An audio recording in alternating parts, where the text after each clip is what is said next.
అది అట్లా 5 రాష్ట్రాల మీటింగ్ పెడితే నేను ఎమ్మెల్యేలు ప్రోటోకాల్స్ ఉండవు, నాకు కుల పెద్దలే నాకు ముఖ్యం అదే అనుభవం చెప్తున్నా.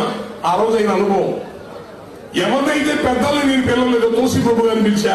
ఎందుకు సంవత్సరానికి 50 లక్షలు ఇస్తున్నాడు పేదలకి పిలిచే పెద్దలు ఎవరైతే కులం కోసం నిలబడ్డ వాళ్ళని పిలిచా. నేను ఎవరైతే పెద్దల్ని పిలవలేదో చివరికి వాళ్ళు ఏం చేశారంటే మీటింగ్ అయిన తర్వాత 4-5 వేల మంది జనం కర్ణాటక వేరే ప్రాంతాల నుంచి చార్టెడ్ ఫ్లైట్ తీసుకుని వచ్చారు మీటింగ్కి. 1000 మందికి హోటల్ రూమ్స్. ఒక్కడు కూడా రూపాయి డబ్బులు ఇవ్వమంటారని నన్ను అడగల. ఒక్కడు కూడా. చాకిరి మాదే, డబ్బులు మావే. మంత్రసాని ఉద్యోగం, ప్రజారాజ్యం దెబ్బతిని నిలబెట్టుకోవాలా. కష్టపడి మీటింగ్ పెట్టి నా ఇంట్లో నా పిల్లలు తినాల్సిన డబ్బు తీసుకొచ్చి మీటింగ్లు పెట్టి కులాన్ని నిలబెట్టుకోవాలని పనిచేస్తే ఎవరినైతే కుల పెద్దలు మన కులానికి అండగా ఉండలేదు, ప్రజారాజ్యానికి అండగా ఉండలేదు అని బాధపడి నేను పిలవలేదో వాళ్ళు మీటింగ్లు పెట్టి తులసి రామచంద్ర ప్రభు డబ్బు ఖర్చు పెట్టి దాసరాము చేత పని ఇచ్చాడు అని ఊరంతా ప్రచారం చేశారు. నా కళ్ళ నుంచి నీళ్లు రాల, నెత్తురు వచ్చి నా చేత ఇంకో డబ్బు ఇచ్చి పనిచేసే స్థాయి నాదా. ఈ గుంటూరుకి నేను చెందిందారు. నా ఆస్తులు ఎన్ని వేల ఎకరాలు ఉంటే 100 ఎకరాలు ఉంటే నాకే తెలియదు. గుంటూరు సిటీలో 15 ఎకరాలు ఇళ్ల స్థలాలు ఉంటాయి. నాకు నేను సింపుల్ ఉంటా, ఎవరు కనపడు, నేనెవరు ఎవరు తెలియదు. ఇసులో కాదని పెద్దతో బయటలు తెలియదు. నేనేంటో కళ్ళమ్మ నెచ్చలు వచ్చి కులం కోసం కష్టపడితే, కులాన్ని గాలిలో పెట్టుకుని కష్టపడితే 5 రాష్ట్రాల మీటింగ్ పెట్టి కిరణ్ కుమార్ రెడ్డి ముఖ్యమంత్రిగా ఉన్నప్పుడు రిజర్వేషన్ ఉద్యమాన్ని నడిపా. 160 నియోజకవర్గాల్లో.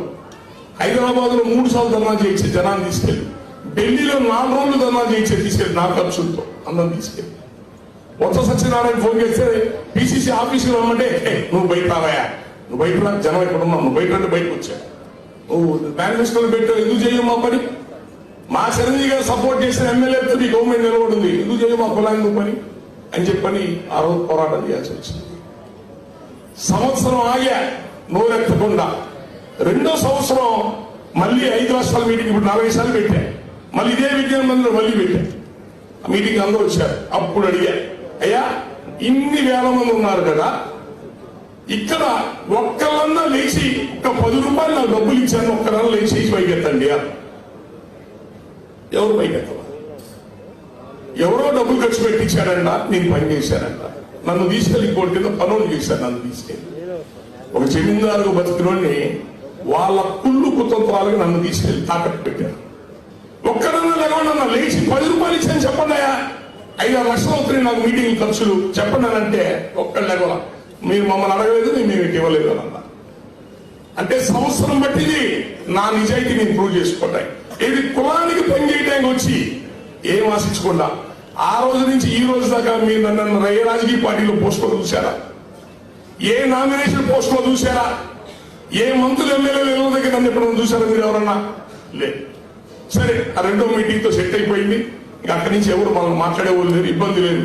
అప్రహరితంగా అప్పటి నుంచి పని చేసుకుంటూ వస్తున్నాం. 5 రాష్ట్రాలు, మన రాష్ట్రం కాదు పక్క రాష్ట్రాలకు వెళ్ళి సంఘాలు పెట్టించా. ఈరోజు అక్కడ నిర్మాణం చేశాం.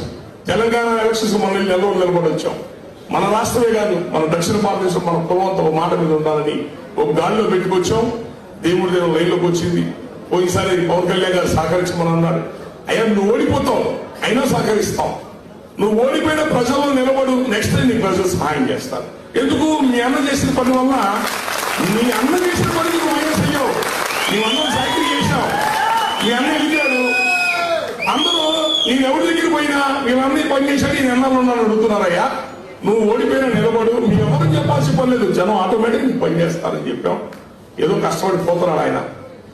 ఈ ఉపోద్ఘాతంతో మీకు ఎందుకు చెప్పారంటే, నా శివరాం గారు, కటార్ శ్రీనివాస్ వీళ్ళందరూ 6 నెలల నుంచి నాతో ఏమయ్యా నువ్వు ఇన్ని రాష్ట్రాల మీటింగ్లు పెడుతున్నావు, పక్క జిల్లాలని చూస్తున్నావు, మన జిల్లా వదిలేస్తే ఎట్లా? నువ్వు మన జిల్లా అన్యాయం జరుగుతుంది, మన జిల్లాను చూసుకోవాలి కదా బ్రదర్, మీరు కొంచెం ముందుకు రండి, మీరు నిలబడండి, మేమందరం మీతో పాటు పనిచేస్తారని నాకు భయం. అప్పుడు ఆ మీటింగ్లు పెట్టినప్పుడు అయిన ఖర్చులు, నేను బంగారాలు తాకట్టు పెట్టుకున్నట్టు బంగారాలు ఇంకా ఇంటికి తేలేదు, ఇంకా బ్యాంకులో ఉన్నాయి. నాకు అదే భయం. యానిచ్చి పెడతానా, ఎంత డబ్బులు పెడతాను, వ్యాపారాలు చేయకుండా ఎంత ఖర్చు పెడతాం మేమైనా. పైకి వచ్చి పక్కన పనిచేసేవాడు ఉన్నాడు, నేను ఉన్నాననేవాడు ఉన్నాడు, నేనేదో ఒక భోగవాళ్ళు పనిచేస్తున్నాడు కాపులు కాకుండా. అట్లా నేను నా అనుభవాలు విని వాళ్ళు ఎప్పుడైతే మేము వచ్చి మేము నిలబడతాం సార్ చేస్తా ఉంటే ఖర్చు అందరిది, ఎవరి మీద బట్టను పెట్టద్దు. బట్టను పెట్టుకొని పాడైపోయాం మేము. అందరినీ ఖర్చు పెట్టి అందరం కలిసి డబ్బులు వేసుకుందాం. అన్ని రాజకీయ పార్టీల్ని సమానంగానే పిలుద్దాం. అందరూ సమానం. ఇక్కడ పవన్ కళ్యాణ్ అంటే ఇష్టం అయినా సరే అన్ని పార్టీలు సమానం. మన మీటింగ్ జిల్లాలో, ఉమ్మడి జిల్లాలో ఉన్న ప్రతి నియోజకవర్గం, మారుమూల మండలం నుంచి కూడా ఇక్కడ మన మనుషులు ఉండాలా. నేను పిలుస్తాను, మీరు పిలవండి. అందరిని పిలుచుకుందాం, ఒక సహృదయమైన కార్యక్రమం చేసుకుందాం. రేపు రాబోయే ఎలక్షన్స్ లో మనం ఎట్లా వెళ్లాలా, మన సమస్యలు ఎట్లా పోట్లాడుకోవాలా, ఎలా తిప్పలు పడాలా, మనం ఎమ్మెల్యే టికెట్ ఎలా తెచ్చుకోవాలో ఇలా పెట్టుకుందాం అంటే దానికి వాళ్ళు అంగీకరించారు. ఆ టీం అంతా కూడా పాపం నాతో పాటు నేను ఏది చెప్తే అది, లేదా ఇట్లా చేయండి అట్లా, ఇది చేయండి ఇది, వాళ్ళు ఇంకా బాధ్యత తీసుకొని పాంప్లెట్ కొట్టించి ఊరూరు పోయారు. నేను ఒక 3-4 నియోజకవర్గాలు నేను పోయా. పాంప్లెట్ ఎప్పుడు వాళ్ళు ఎవరన్నా అయినా సరే నేను కూడా వాళ్ళతో పాటు సరదాగా నేను కూడా పోయి 4 నియోజకవర్గాల పాంప్లెట్లు ఇచ్చేసి వచ్చాను. అలా జాగ్రత్త చేస్తే ఈరోజు ఈ మీటింగ్ ఎంత కష్టపడితే ఈరోజు ఈ మీటింగ్ తెలుసా. నాకు నిన్న రాత్రి, నాకు 14 ఏళ్ల క్రితమైన అనుభవం రాత్రి అయింది. ఫోన్ చేసి, రాము గారు ఎవరో మీ చేత మీటింగ్ పెట్టిస్తున్నారంట, ఎవరో ఖర్చు పెడుతున్నారంట, మీరు దాని దగ్గర ఆర్గనైజ్ చేస్తున్నారంట నాకు ఫోన్లో. అవునండి, నాకు తిండికి గుడ్డకు జరగట్లేదు, నేను కూలీగా చేరాను వాళ్ళ దగ్గర పనోడుగా, అందుకని వాళ్ళు నాకు డబ్బులు ఇస్తుంటే దాంట్లో 20 పైసలు దాచిపెట్టేసుకొని మిగతా డబ్బులు మీటింగ్ ఖర్చు పెట్టి మీటింగ్ చేస్తున్నానండి నేను. మన జాతి చాలా గొప్పదండి, ఎన్నిసార్లు అమ్మేస్తారండి నన్ను తీసుకెళ్ళి. మన జాతి చాలా గొప్పదండి, ఎన్నిసార్లు అమ్మేస్తారండి నన్ను తీసుకెళ్ళి మార్కెట్లో. అంటే నేను పేదోళ్ళైతే అమ్మేస్తారుగా, వెనకాల ఆర్థికంగా బలవంతుడిని కాబట్టి ఏదో ఆగుతున్నారు. కానీ నేను నిజంగా పేదోళ్ళైతే అక్కడ గోదావరి జిల్లాలో నిలబెట్టి అందరూ నిలబెడితే నేను టీడీపీకి అమ్ముడు పోయాడని చెప్పి ప్రచారం చేశారు. నేనంటే గెట్టనోడు ఏం చేయాలా? వెనకాల వెన్నుపోట్లు సూది వచ్చడానికి కూడా ఖాళీ లేదు, అన్ని పోట్లు కూడా చేశారు మా వీపంతా. ఇక నాయకులు మంచోళ్ళు ఎలా కొడతారండి కులం నుంచి? 4 రోజులు పనిచేసి ఇసుకు వెళ్ళిపోతారు. దొంగలు మిగులుతారు, దొంగలు బ్రోకర్లు మిగులుతారు నాయకులుగా. ఎమ్మెల్యేలు ఎంపీ దగ్గర ప్రమోషన్లు, ట్రాన్స్ఫర్లు, లాబింగ్లు చేసుకునే వాళ్ళు, పార్టీలకు అమ్ముడు పోయే వాళ్ళు నాయకులుగా మిగులుతారు. మంచోళ్ళు వదిలేసి వెళ్ళిపోతారు. ఈ దరిద్రం అనేది ఈ కులం మారదు, వీళ్ళు ఇంతేరాని. అందరూ చెడ్డోళ్ళు కాదు, 1000 మంది మంచోళ్ళు, 10 మంది ఉంటారు నాశనం చేసేవాళ్ళు. ఈ 10 మంది నిన్న రాత్రి ఎంత మంది ఫోన్లు వాళ్ళు నాకు చేయటం. అవునండి నిజమే, నేను వేరే దగ్గర పని చేస్తున్నాను లేదు సార్, జాబ్ కాంట్రాక్ట్ తీసుకున్నాను, అందువల్ల చేస్తున్నాను లేదు సార్, ఏదో దయదలుస్తారండి అని చెప్పాను. అన్న ఏమన్నా అర్థం కాల. మళ్ళీ 14 ఏళ్ల తర్వాత మళ్ళీ కళ్ళ నుంచి ఎదురు వచ్చింది మళ్ళీ నా. ఇక్కడ ఇప్పుడు నేను 25,000 ఇస్తాను ఒప్పుకున్న వాళ్ళకి 10,000 ఇచ్చా. పార్టీకి కాదు, మీకు ఎంత ఖర్చు అయింది సార్ ఎంత చెప్పండి నేను పంపిస్తాను. వాళ్ళకి మిగతా ఇప్పుడు చదువుతారు, డబ్బులు ఇచ్చిన వాళ్ళ పేరు చదువుతారు వాళ్ళు. మళ్ళీ డాక్టర్ ప్రభాకర్ గారు ఆయన నీకు ఎక్కువ ఇస్తారండి డబ్బులు అన్నారు. ఎందుకయ్యా? నీ ఇంట్లో పేరంటమా, నా ఇంట్లో పేరంటం, ఇది కులం ఉంది. ఈ మీటింగ్ వల్ల కులానికి లబ్ధి, అందరూ బాధ్యత ఇది, అందరూ వేసుకొని చేయాలి మీటింగ్లు. మేము గతంలో మేము వేసుకొని ఆడిపోయాం, వద్దట్లా. అందరూ సమానంగా డబ్బులు వేసుకుందాం, చేద్దాం అన్నాం.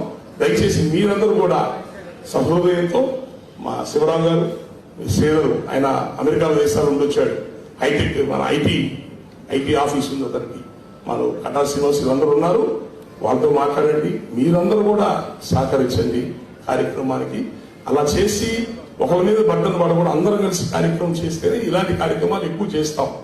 ఎలక్షన్స్ 2 నెలల్లో ఉంది. 2 నెలల్లో జిల్లాలో రాష్ట్ర స్థాయి మీటింగ్ పక్కన పెట్టండి, జిల్లాలో అందరూ ఒకసారి కూర్చొని మేము లభిస్తే మంచోళ్ళం కాదని గట్టి కేకలు పెట్టకపోతే ఏ రాజకీయ పార్టీ పట్టించుకో మనల్ని, మనం మొహానే చూడవు. కాబట్టి ఈరోజు ఈ మీటింగ్ పెట్టుకున్న ఎజెండా చదివారు కదా, మనకి ఎన్ని ఓట్లు ఉన్నాయో అన్ని సీట్లు కావాలా. మనందరం కలిసి 60 ఏళ్ళు 70 ఏళ్ళు కూడికం చేసాం. అందరికీ పేద కులాలను కలుపుకొని రాజ్యాధికారమే ప్రయాణం చేయాలా. మనలో రాజకీయంగా ఎవరైనా కష్టపడుతుంటే వాళ్ళని ప్రోత్సహించుకోవాలా. మన యొక్క సమస్యల మీద అంటే ఇప్పుడు సమస్యలు చెప్తా. ఒకసారి చంద్రబాబు నాయుడు అడిగితే హెల్ప్ చేశాను, పిలిపించి ఆయన అడిగాడు, మా రిజర్వేషన్ మాకు చేసి పెట్టండి అంటే నేను చేస్తాను సార్ అన్నాడు. అడగగానే కాపు కార్పొరేషన్ భవనాలు 100 నియోజకవర్గాల్లో శాంక్షన్ చేశాడు, డబ్బులు శాంక్షన్ చేశాడు. ఈ ప్రభుత్వం రాగానే మొత్తం రోజు చేశారు. ఎవరన్నా అడిగారా? ఎవరన్నా 5 ఏళ్లలో ప్రెస్ మీట్ పెట్టి మాకు శాంక్షన్ చేసిన కాపు భవనం భూమి ఎందుకు ఇస్తున్నావు అని అడిగారు ఎవరన్నా? ఇలాంటి సమస్యలు మీద ఈరోజు మాట్లాడుకుంటాం. వీటిని అన్ని పార్టీలకి రిప్రజెంట్ చేద్దాం, ఓ వినతి పత్రం పంపిద్దాం. ఇది మనందరం ఉమ్మడి అప్పటికే డివైడ్ అయిపోతున్నాం. గుంటూరు జిల్లా అనగానే మేము నసలపేట మాచర్లలో బాపట్లలో రావండి అని అడుగుతున్నారు. అంటే అప్పుడే డివైడ్ అయిపోయింది జిల్లా. నాయన ఉమ్మడి జిల్లా నాయన మళ్ళీ చెప్పుకోవాల్సి వచ్చింది. ఉమ్మడి జిల్లా వాళ్ళు ఎన్ని భాగాలను చేసుకునే కానీ మన జిల్లా మనంతా ఒకటే మాట. మన జిల్లా గొప్ప జిల్లా, మనసులోని బయట మాట్లాడదు, నిజాయితీ ఉంటారు, ఓపెన్ ఉండే జిల్లా, కమిట్మెంట్ ఉన్న జిల్లా. మనందరం కలిసి ఉన్నాం. ఇది 4-5 సంవత్సరాల నుంచి మన జిల్లాను శ్రద్ధ వహించక కొంచెం ఇబ్బంది పడుతున్నాం. అందుకే ఈ రోజు అడావుడికి ఈ మీటింగ్ పెట్టలేదు. గిరిజన మందిరం వాళ్ళు కూడా వాళ్ళు చాలా కార్యక్రమాలు ఉన్నాయి. నిన్న నందిదాల కోసం ఉంది, అందుకని కుదరలేదు. అందుకని హడావుడికి ఈ రోజు పెట్టుకున్న ఈ మీటింగ్ ని మనందరం ఈ కార్యక్రమం ఇక్కడితో అయిపోతుంది కాదు. రేపు ఎలక్షన్ల విషయంలో కూడా అందరం కలిసి ఐకమత్యంగా ఇప్పుడు ఒకడెవడు అన్నాడు నాతో, అన్నా 5 సంవత్సరాలు కాపు సంఘాలు అంటారు, కలిసి పనిచేస్తూ ఉంటారు, ఎలక్షన్ రాగానే ఒక్కొక్కరు ఒక పార్టీకి వెళ్ళిపోతున్నాడు, ఇదేం కాపు సంఘం అన్నాడు. ఆ పనులు మనం చేయొద్దు, అందరం ఐకమత్యం ఉందాం, ఒక మాట మీద ముందుకు పోదాం. మీరు ఈ గుంటూరు జిల్లాలో ఉన్న మన కాపు సంఘం, నేను ఈ జిల్లా వాడిని, ఎన్ని రాష్ట్రాలు తిరిగినా నేను మీ జిల్లా వాడిని, నేను మీతో పాటు పార్టీ ఎలక్షన్లప్పుడు మనం విడిగా ఎట్లాగన్నా పోందయ్యా, ఎలక్షన్లప్పుడు మాత్రం ఐకమత్యం ఉండండి అయ్యా. ఎవరితోటి సొంతంగా ఓట్లు వేయబాకండి ఇష్టం వచ్చినట్టు. మీ ఇంట్లో, మీ బజార్లో, మీ పేటలో, మీ గ్రామంలో కూర్చొని మాట్లాడుకొని మీరు ఎవరికన్నా ఓటేయండి. ఒక పక్కకు ఒక పార్టీకే చేయండి, 4 పక్కలు చేయబాకండి. ఓట్లు చేర్చొద్దు. ఈ జాతి చాలా గౌరవంగా బతికిన జాతి. దక్షిణ భారతదేశాన్ని ఏకఛత్రాధిపత్యంగా పరిపాలించిన విజయనగర సామ్రాజ్యం, శ్రీకృష్ణదేవరాయల వారసులు అమ్ముడు పోవద్దు. మన పెద్దలు తిండికి లేకపోయినా ప్రస్తుతం బతికారు తప్ప చేయాల్సిన ఎవరు ముందు ఆత్మాభిమాన ఆత్మగౌరవానికి పెట్టిన పేరు ఈ కులం. దాన్ని కాపాడుకోండి. ఇక ఈ 2,000 రూపాయలతో మేడల పెద్దలు కట్టాం. డబ్బులు తీసుకోవద్దు ఎవరి దగ్గర కూడా. కాపు జాతికి పుట్టిన ఎవడైనా డబ్బులు తీసుకోవద్దు. అంతరాత్మ ప్రబోధంగా నిజాయితీగా మంచి వ్యక్తులు ఓట్లేసి, ఒక పక్కకు ఓట్లేసి గెలిపించుకోండి. రేపు రాబోయే ఎలక్షన్స్ లో ఏ ప్రభుత్వాలు ఏర్పడ్డా ఈ కాపుల వల్ల ఏర్పడ్డాయనే ముద్ర తీసుకురండి. Thank you.